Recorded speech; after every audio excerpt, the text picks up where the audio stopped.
An excerpt from Undeniable Relations, Chapter 4, June 1956. A substantial portion of the population of Yarmouth gathered along Water Street and Forest Street to welcome the arrival of the MV Bluenose, owned by the Canadian National Railway Company. It promised an ocean highway to the United States that would bring a strong, positive economic benefit to the region and Nova Scotia overall. The citizenry wanted to see the car ferry sail into the harbor and then watch the Bluenose Day parade on Main Street. The vessel was an impressive sight at 346 feet long and able to carry 600 passengers as well as 150 cars and trucks. Brass bands and colorful floats assembled for the parade.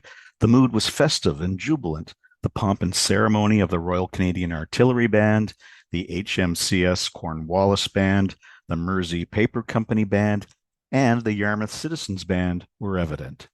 The Black Watch Pipe Band members looked regal in their kilts. It was a memorable day. Deirdre looked like Marilyn Monroe in The 7-Year Itch. She wore a flouncy white dress similar to that worn by the actress in the movie that was currently filling seats in theaters.